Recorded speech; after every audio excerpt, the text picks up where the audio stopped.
Dear students, we are glad to know that you are well. Our classes are going on.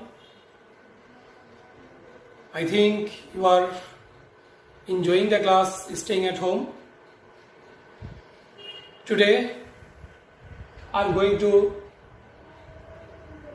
describe about the pre-modifiers. In the last class, we discussed on the fundamental knowledge, fundamental learnings about modifiers and the type of question. Today, I am going to discuss about the pre-modifiers. Modifiers actually mainly are two kinds, pre-modifier and post-modifier. There is another kind, that is dangling modifier. We will discuss it after these two modifiers, pre and post. Okay? আজকের আমাদের lesson pre modifiers. আসলে তোমাদের যদিও এগুলো SSC লেভেলে ছিল না, কিন্তু আসলে খুব সহজ। একটু চিন্তা করো, আমরা যে কোনো জিনিস সম্পর্কে যে কোনো একটা ঘটনা দেখলে আমরা এক্সাক্ট ঘটনাটা না বলে আমরা কিছু রং লাগিয়ে দিই। এই রং লাগানোটাই হলো মডিফায়ারের কাজ, নাথিং এলস। অর্থাৎ আমরা প্রতিনিয়ত যা করি সেই কাজটুকুই আমরা করব according to the syllabus, according to the rules, according to the direction of the question. বুঝাইতে পারছি আমি?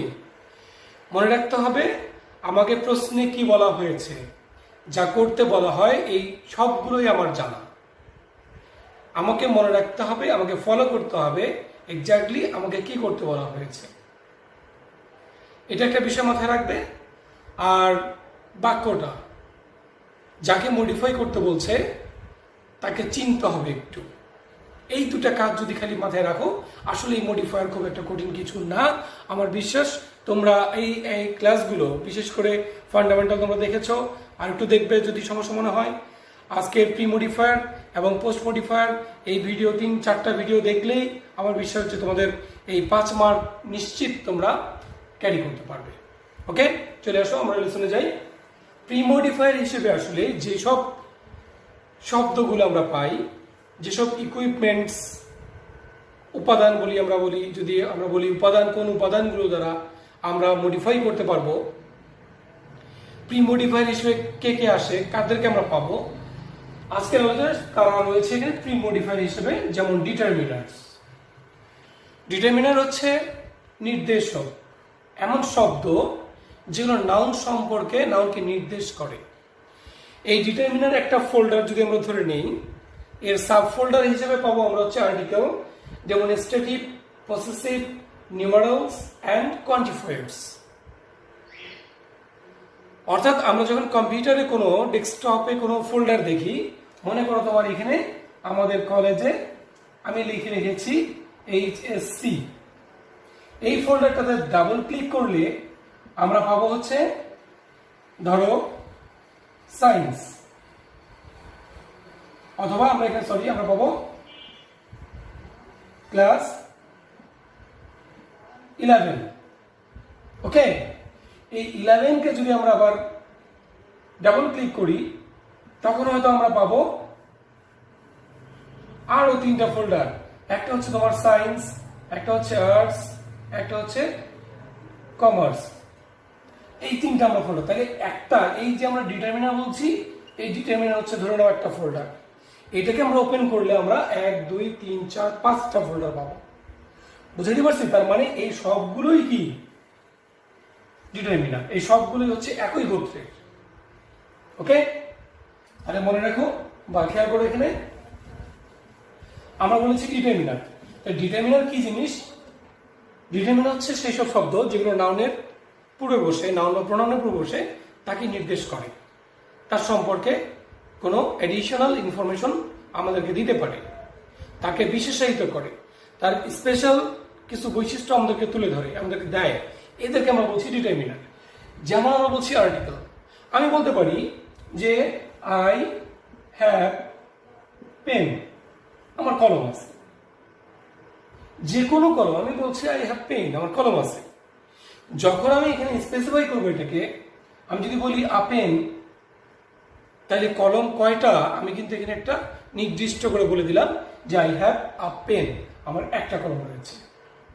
ওকে, এই যে এটাকে আমরা বলছি প্রিমোডিফায়ার। কি এটা? ডিটারমিনার। তোমার বলার দরকার নেই ডিটারমিনার আর্টিকেল, আমরা এই ডিটারমিনার বললেই আমরা বুঝবো সেটা আর্টিকেল হতে পারে, সেটা ডেমনস্ট্রেটিভ হতে পারে, সেটা পসেসিভ হতে পারে, নিউমারালস এন্ড কোয়ান্টিফায়ার হতে পারে। আমরা এই পরিচয়গুলো আজকে আমরা বর্ণনা করব। তাহলে এই যে ডিটারমিনারের মধ্যে আর্টিকেল আমরা জানি এ এন্ড দি, এই তিনটাকে আমরা আর্টিকেল বলি। এই ওয়ার্ডগুলো, এই শব্দগুলো, এই লেটারগুলো যদি আমরা কোনো নাউন বা প্রোনাউনের পূর্বে বসাই, তাহলে সেই নাউন বা প্রোনাউন সম্পর্কে আমাদেরকে বাড়তি কোনো তথ্য দিতে পারে। এই জন্য আমরা এটাকে বলছি আর্টিকেল, পদাশ্রিত নির্দেশক। তাহলে এইটা এই ধরনের আমাকে যদি বলে যে ইউজ ডিটারমিনার, তাহলে আমি আর্টিকেলও ব্যবহার করতে পারবো। ঠিক আছে, তাহলে আমি বললাম আই হ্যাভ আ পেন, আমার একটি কলম রয়েছে। তাহলে এইটাকে আমরা ডিটারমিনার হিসেবে কাকে ব্যবহার করলাম? আর্টিকেল ব্যবহার করলাম। হতে পারে ডেমনস্ট্রেটিভ। ডেমনস্ট্রেটিভ কাকে বলে?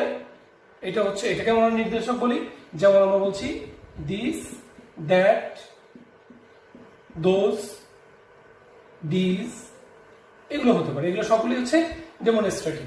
তাহলে এই ডেমনস্ট্রেশন বা ডেমনস্ট্রেটিভ যেগুলো দ্বারা নির্দেশ করা যায়, এই শব্দগুলো আমরা নাউনের যদি পূর্বে বসাই, তাহলে সেগুলোকে আমরা এইগুলো দিয়ে আমরা এই তোমার মডিফাই করতে পারবো নাউনকে, এবং সেগুলো নাউনের আগে বসবে।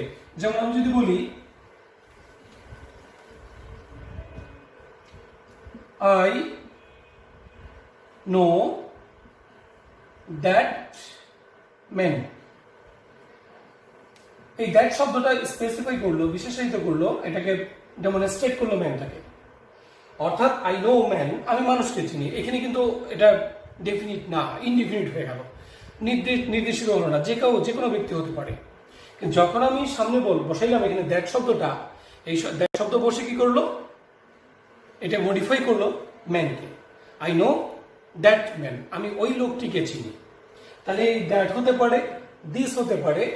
আই নিড পেন, আমার কলম দরকার। যখন আমি বলছি আই নিড দিস পেন, আমার এই কলমটি দরকার, তাহলে এইখানে এই কলমটি কিন্তু নির্দেশিত হলো দিস দ্বারা। এই দিসটাকে আমরা বলছি demonstrative.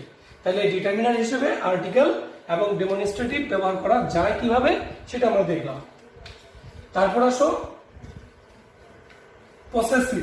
You know, possess means সত্ত্বাধিকারী, মালিক হওয়া, কোনো কিছু অধিকারে থাকা। তাহলে আমি যদি বলি যে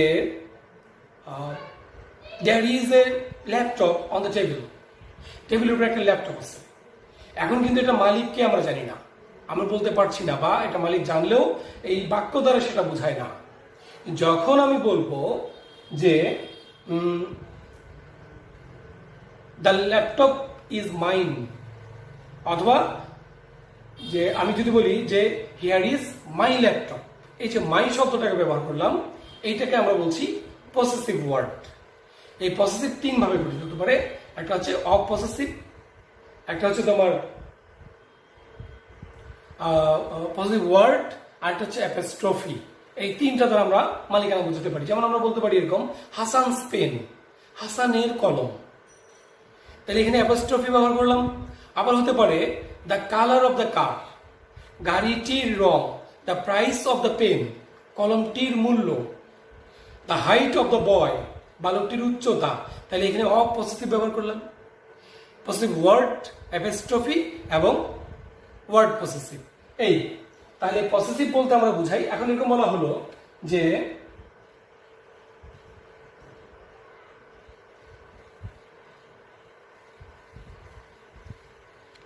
ড্যাশ বুকস আর ভ্যালুয়েবল। এখানে তোমাকে ইনস্ট্রাকশন দেওয়া হলো যে pre modify the noun using determiners, অথবা বলা হলো পসেসিভ। তোমাকে বলা হলো পসেসিভ ব্যবহার করে, শুধু ডিটারমিনারও বলতে পারে, তখন তুমি দিস বুকস বলতে পারো, দোজ বুকস বলতে পারো, দা বুকস বলতে পারবে, দ্যাট বুকস, দোজ বুকস বলতে পারবে। আর পসেসিভের ক্ষেত্রে আমি যদি বলি এখানে মাই বুকস আর ভ্যালুয়েবল, অথবা বললাম ইওর, তোমার বইগুলো মূল্যবান। দেখো এটাকে আমরা বলছি পসেসিভ। এটা ছাড়াও অন্য ওয়ার্ড দিয়েও কিন্তু আমরা বাক্যগুলোকে তৈরি করতে পারি।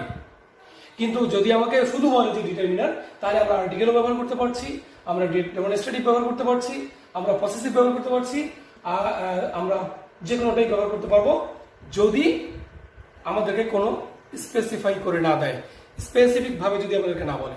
আর যদি তোমার বলেই দেয়, শুধু বলে যে ডিটারমিনার, তাহলে যে কোনোটা ব্যবহার করতে পারবো।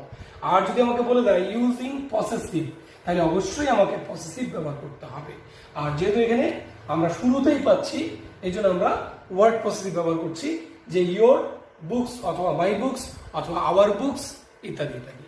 তাহলে যে ওয়ার্ডটা পসেসিভ ওয়ার্ড, সেটা বসে এখানে নাউনকে মডিফাই করলো। বুঝা গেছে? তাহলে পসেসিভ কাকে বলে মনে রাখতে হবে। পসেসিভ বিভিন্নভাবে তুমি তৈরি করতে পারবে। তিনটা প্রকার রয়েছে বললাম। একটা হচ্ছে তোমার ওয়ার্ড পসেসিভ, একটা হচ্ছে অফ পসেসিভ, আর একটা হচ্ছে অ্যাপোস্ট্রফি, একটা হচ্ছে নিউমারালস, সংখ্যাবাচক। আমরা ডিটারমিনার্স ব্যবহার করতে পারবো নাউনের পূর্বে সংখ্যা বসিয়ে। আমি যদি বলি যে আই হ্যাভ 20 ফ্রেন্ডস, আমার 20 জন বন্ধু রয়েছে। আই হ্যাভ 10 বুকস, আমার 10টি বই রয়েছে।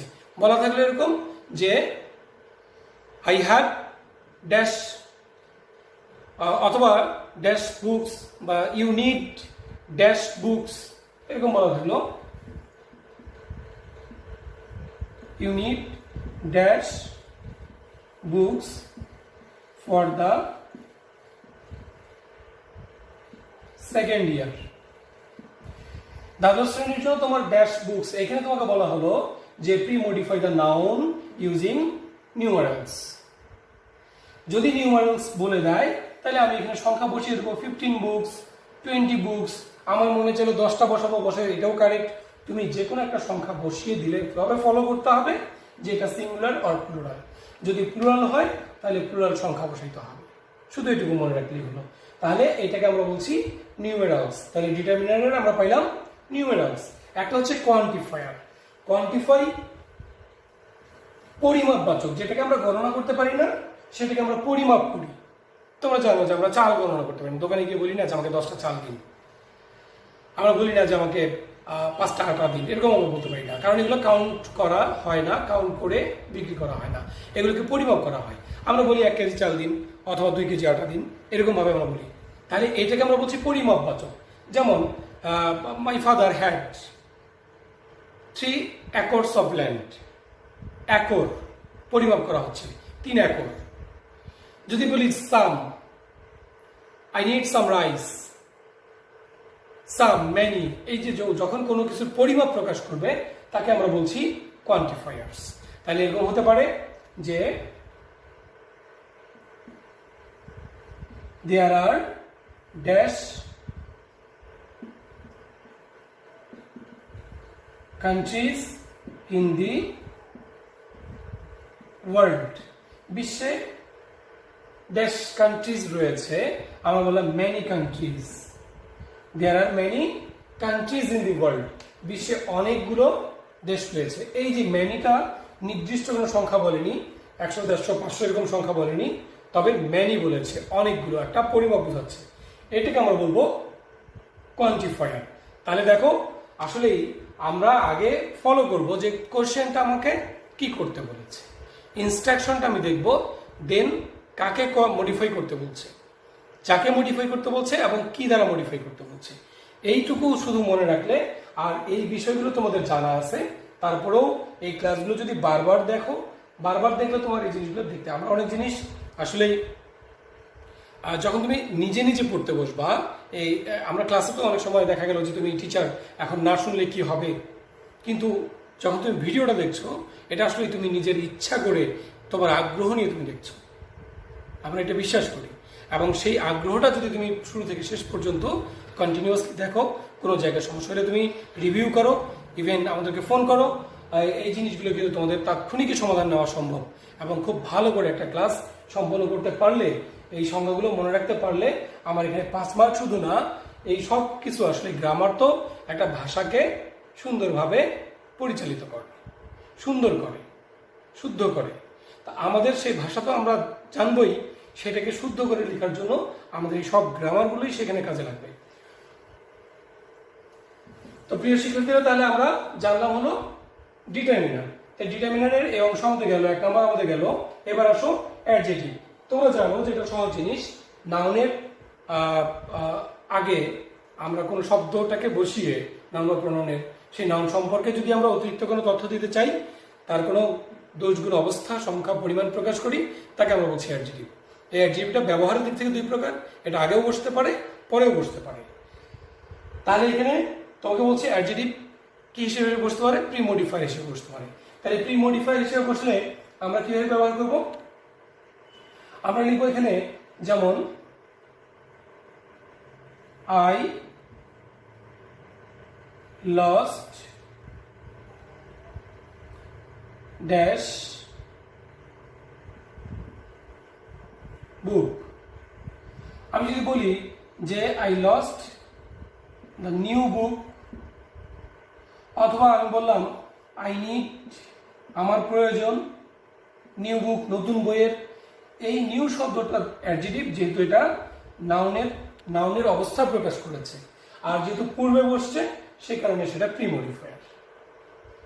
ওকে, তাহলে এই নিউ শব্দটাকে আমরা বলছি অ্যাডজেক্টিভ, যেহেতু সেটা নাউনের অবস্থা প্রকাশ করেছে এবং এই নাউনের আগে বা পূর্বে বসানোর কারণে সেটা প্রি মডিফায়ার হিসেবে ব্যবহৃত হলো।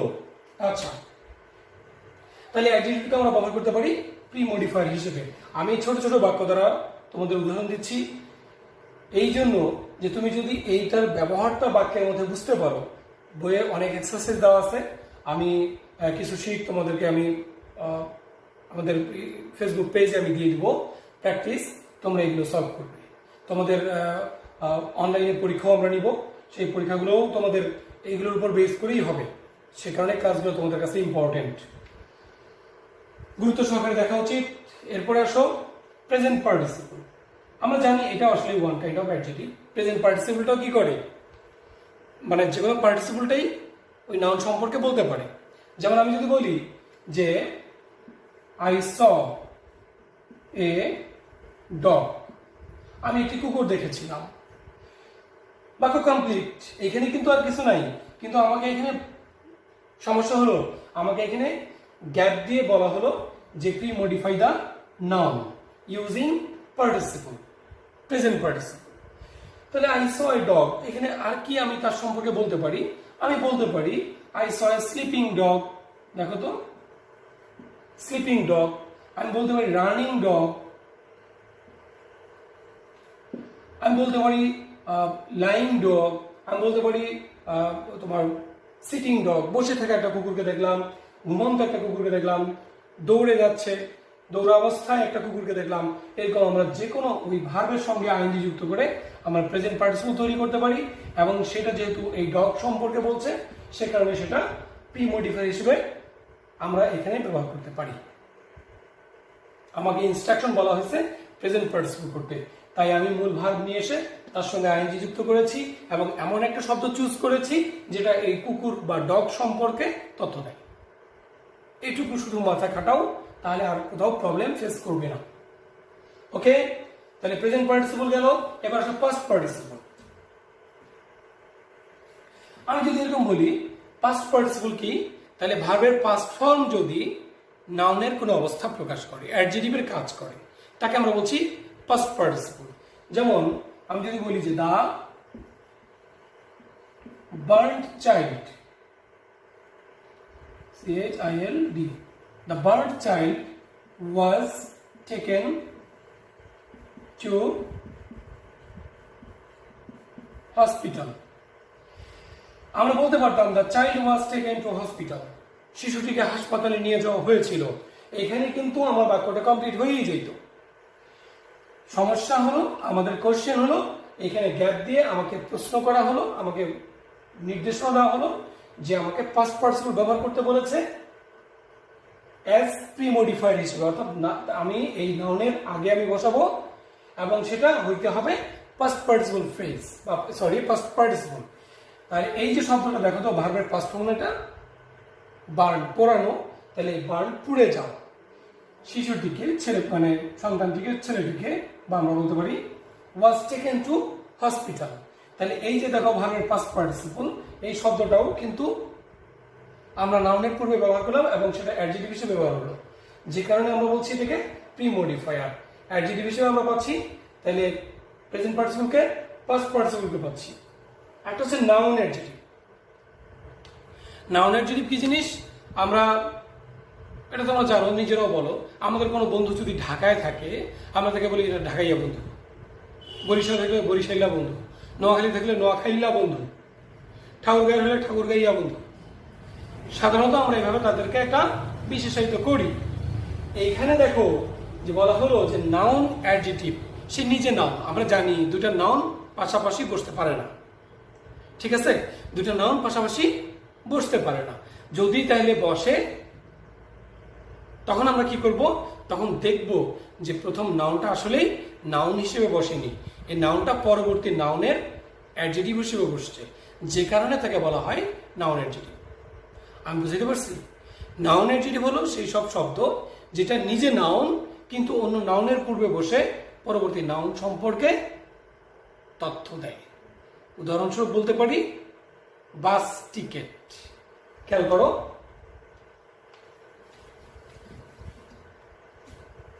আমি বললাম স্কুল বাস।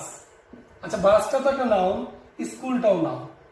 যখন এই দুটো নাউন পাশাপাশি বসলো, এখন কিন্তু আমি এই স্কুলটাকে আলাদা করে দেখতে পাচ্ছি না, দেখা যাবে না।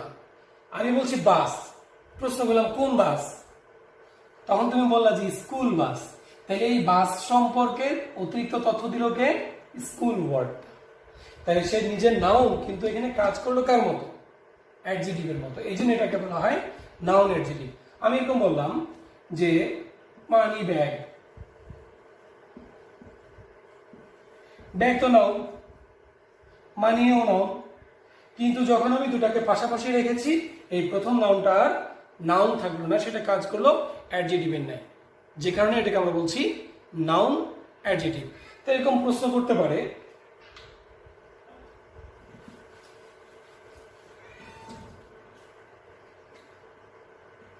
I lost the bag in the market. আমি হারিয়ে ফেলেছি ব্যাগটিকে মার্কেটে। এইখানে আমাকে ইনস্ট্রাকশন দেওয়া হলো যে pre modify the noun using noun adjective. এই নাউনটাকে মডিফাই করো নাউন অ্যাডজেক্টিভ ব্যবহার করে। তাহলে নাউন অ্যাডজেক্টিভ এখন আমি ব্যাগকে কি বলতে পারি? আমি বলতে পারি মানি ব্যাগ, আমি বলতে পারি স্কুল ব্যাগ, আমি বলতে পারি কলেজ ব্যাগ। প্রত্যেকটা ওয়ার্ডই কিন্তু নাউন এবং সেটা ব্যাগের পূর্বে বসে অ্যাডজেক্টিভের কাজ করেছে। সো এটাকে আমরা বলছি নাউন অ্যাডজেক্টিভ। নিজেকে চিন্তা করতে হবে, এরকম শব্দগুলোকে আরো বের করতে হবে। ওকে, লাস্ট হচ্ছে কম্পাউন্ডস।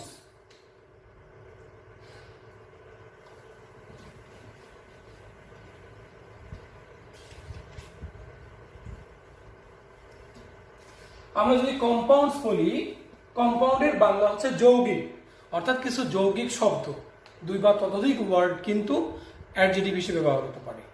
দুই বা ততোধিক ওয়ার্ড যদি একত্রিত হয়ে অ্যাডজেক্টিভ হিসেবে ব্যবহৃত হয়, তাকে আমরা বলছি কম্পাউন্ডস।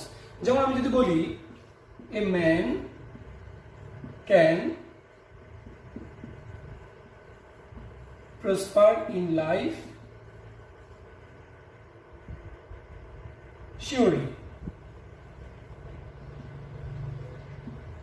শিওরলি একজন ব্যক্তি জীবনে উন্নতি করতে পারে নিশ্চিতভাবে। এক্ষেত্রে কিন্তু আমাদের এখানে যদি আমরা গ্যাপ দিয়ে যদি বলি যে pre modify the noun using compounds, তার মানে আমি এখানে একটা ওয়ার্ড, আমি যদি বলি এ টল ম্যান, আমি যদি বললাম এরকম এ রিচ ম্যান, একটা ওয়ার্ড হলো, এটা দিয়ে হবে না। আমাকে এখানে দুই বা ততোধিক ওয়ার্ড ব্যবহার করতে হবে, যেটা একটা কম্পাউন্ড ওয়ার্ড যা মডিফাই করবে ম্যানকে, পরবর্তী নাউনকে। তাহলে আমি যদি বলি যে হার্ড ওয়ার্কিং, দেখো তো দুইটা ওয়ার্ড কিন্তু কাজ করলো কার? অ্যাডজেক্টিভে।